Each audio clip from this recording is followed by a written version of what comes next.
After all the ideas, the thoughts, and the pondering, I find that I am merely one fool wandering. Hello again, human beings. We are here in my email with the weekly news from normal.org. I encourage anyone who is curious about cannabis and how maybe it would help their lives, or you just want to stay in the know if you're an advocate in any way, normal.org. They're not going to spam you every day. Once a week you get an email, and then once for the weekend report. So twice a week, I think it is. They're not loading you up with a bunch of crap.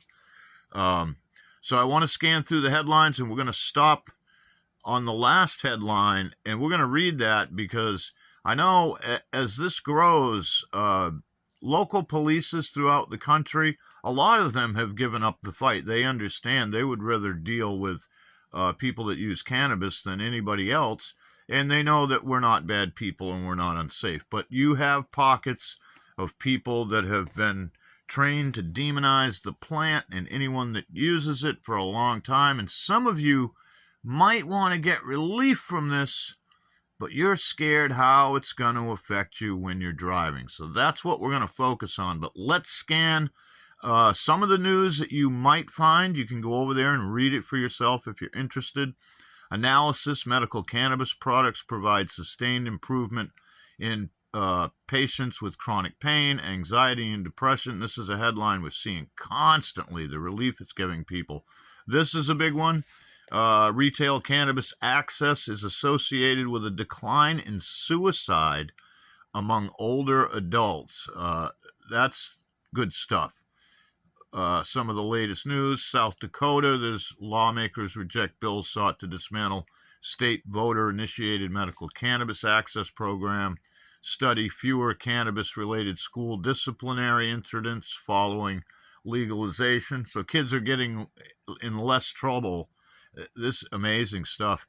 Maine, campaign to repeal voter-initiated marijuana legalization fails. Shout out to Maine. I'm right on the border. I go there to get my herb. Anyway, Ohio Attorney General certifies proposed referendum challenging marijuana recriminalization law. There's some action alerts you'll find on the website, and this is the one I want to focus on for those that are curious about the effects on driving. Now, I know a lot about cannabis. I could probably put on a 3-hour presentation, maybe more, based in fact. But as it gets more attention, more and more people are going to rely on cannabis or hope to rely on cannabis for their ailments, whether they be physical or mental. And this is very important. Now, some things I've heard in the past before we get into this read. In some states, the Supreme Courts have ruled that the smell of cannabis isn't enough for an officer to search your car. That's in states where it's legal. You're going to have it on your person. You may smell like that. Doesn't mean it's even in the car. It's not a reason to search. So there's that. Other things, studies that were paid for by insurance companies that wanted to charge cannabis card holders more money on their insurance ended up getting it jammed down their throat when all the studies proved that cannabis users are one of the safest groups of people on our roads today. These are facts, people. If you're sitting there shaking your head thinking I'm the fool, you want to check yourself. You really want to take in some facts. Anyway, let's get into this read. Oh, no, this isn't it. Sorry. THC. Yeah, it is. THC concentrations are unreliable indicators of driving impairment. Let's read this in full and see what other associated articles there are. I haven't read this myself. I knew it. I haven't read it yet. Providence, Rhode Island. The detection of THC in biological fluids is not predictive of psychomotor impairment, according to a literature review published in the journal Current Addiction Reports. Researchers at Brown University affirm there are no reliable or practical biochemical or behavioral methods used in real time with drivers on the road to determine cannabis-induced impairment. Many studies have found weak or non-existent correlations between THC concentrations in blood, oral fluid, or breath in actual driving performance or impairment. That finding is consistent with the opinions of numerous scientists and traffic safety groups, including the National Highway Traffic Safety Administration and the American Automobile Association. Okay, those are agencies we've relied on and trusted for a long, long time. So again, if you're calling me the fool, you need to do more reading. You're uninformed, and that's okay. I'm here to inform you. The study's authors concluded these findings collectively underscore that THC concentrations in common biofluids, blood, saliva, and exhaled breath are unreliable as sole indicators of current driving impairment. There was no empirically supported thresholds for blood or oral fluids reliably indicate cannabis impairment. Nonetheless, several states impose per se limits for motorists who are determined to have trace levels of THC in their blood or body fluids.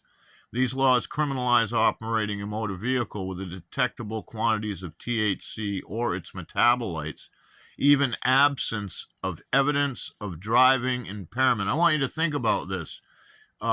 If I smoke it, keep in mind, THC will stay in the blood for up to 30 days.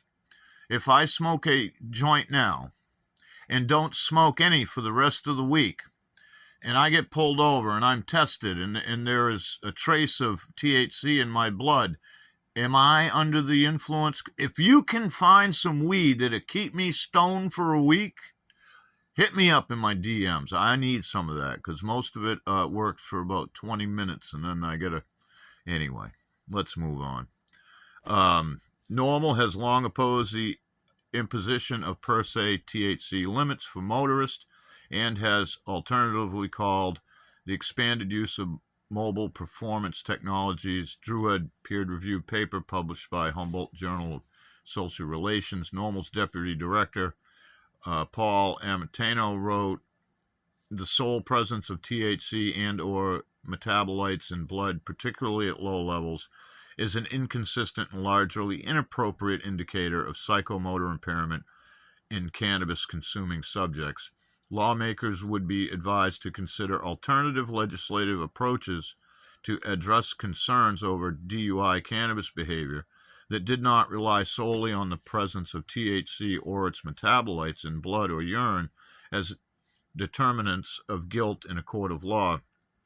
Otherwise, the imposition of traffic safety laws may inadvertently become a criminal mechanism for law enforcement and prosecutors to punish those who have engaged in legally protected behavior and who have not posed any actual actionable traffic safety threats. You can get the full text by going to normal.org and related. Let's look at some of these headlines.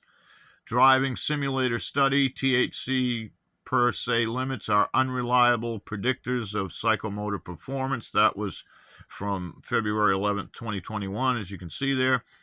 Analysis, THC concentrations in blood, oral fluid are not predictive of impairment performance. This is November 18, 2021. Review, detection of THC in bodily fluids not correlated with impairment, April of 2024. And again, I've seen headlines from NORML that these insurance companies, I think it was NORML, it may have been the Marijuana Policy Project. So one of those two years ago gave me that information that I mentioned earlier in the video. And I've seen others several times.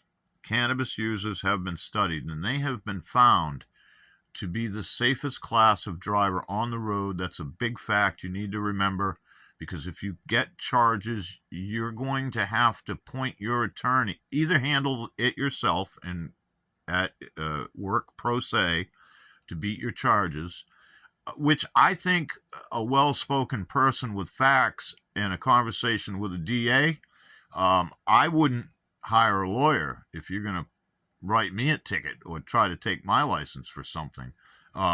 No, I'm going to hammer you. I'm going to hammer you with facts. I'm going to educate you real hard, and then I'm going to expose you publicly if you continue to be tyrannical. It's okay to be uneducated. You can't be tyrannical. Anyway, protect yourselves, folks. Get behind this. Helping a lot of people, kids and the elderly. Everybody's better off. Communities are better off. And that foolishness about the gateway drug, I can tell you from my own experience, if it wasn't for cannabis over 35 years ago, I might be doing the fentanyl fold on the streets of LA right now, okay? Or somewhere else, maybe down in Philly, bent right over, rotting flesh, not giving a fuck. Cannabis saved me from all that, never even got close because I nipped my habit of alcohol and dabbling in cocaine with cannabis. Yes, right. Yes, I did. Anyway, much love. Many thanks. Other interesting videos, especially in the last few days, that are on my channel. Check out yesterday's live. And if you want to support my efforts and you appreciate the fact that you didn't have to sit through any ads to watch this, yeah, no, the channel's not monetized. So there's some links below if you want to toss me a few shekels for the work that I put in. Much love, and I'll see you all in the next video. Your podcast sucks.